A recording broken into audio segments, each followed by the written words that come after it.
Pemirsa, seorang pria dengan gangguan jiwa di Kabupaten Tuban, Jawa Timur tewas dikeroyok kerabatnya sendiri.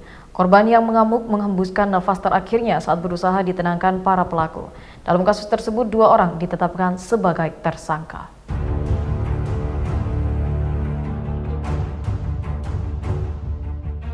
Eko Sugiarto 37 tahun dan Yasran 51 tahun ditangkap penyidik Satreskrim Polres Tuban. Warga desa Sandingrowo, Kecamatan Soko, Kabupaten Tuban ini terlibat kasus pengeroyokan yang mengakibatkan Sucipto, kerabatnya sendiri, tewas.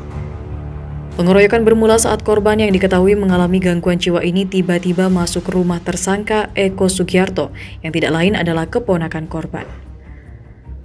Korban meminta rokok namun tidak diberi sehingga mengamuk dan mencekik leher tersangka. Merasa terancam, tersangka melawan sambil berteriak minta tolong. Beberapa warga datang berusaha mengamankan korban agar tidak terus mengamuk.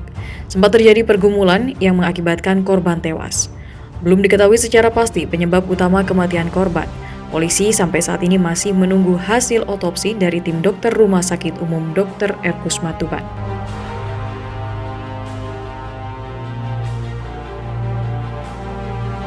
Sebelum ngamuk sama tersangka tadi, korban itu dirangkul dari belakang supaya tidak bisa ngamuk. Nah, ternyata ada tetangganya, masih keluarganya juga yang mengetahui, itu dibantu. Kemudian jatuh juga yang si tersangka itu berada di bawah. Jadi yang korbannya malah berada di atas, seperti itu. Meski tak ada niatan membunuh, namun 2 tersangka harus mempertanggungjawabkan perbuatannya. Mereka dijerat pasal 170 KUHP tentang pengeroyokan yang menyebabkan hilangnya nyawa seseorang. Dari Tuban, Jawa Timur, Agil, kontributor Suara Indonesia, melaporkan.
Pemirsa, dengan stok ikan untuk bahan ikan pindang berkurang membuat harga ikan pindang mengalami kenaikan.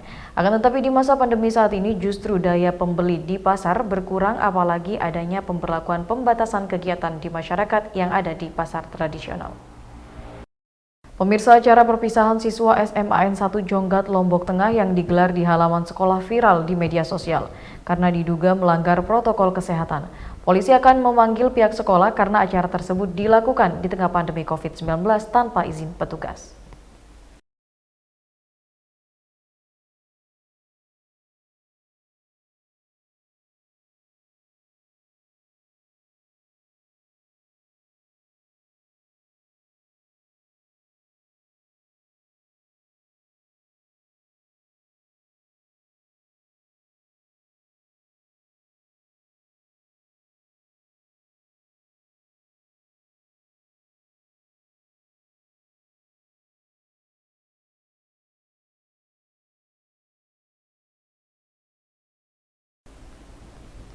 Pemirsa, 2 rumah makan di Kota Madiun, Jawa Timur terpaksa ditutup karena masih melayani makan di tempat pada saat penerapan PPKM darurat. Petugas juga harus mengejar pegawai rumah makan yang sembunyi saat dilakukan operasi. 1 karyawan rumah makan dinyatakan positif. Pemirsa, di Kota Madiun, Jawa Timur, petugas gabungan melakukan operasi penegakan PPKM darurat pada Selasa siang. Puluhan pengunjung rumah makan dilakukan tes antigen di tempat. Ditemukan 1 warga hasilnya positif COVID-19.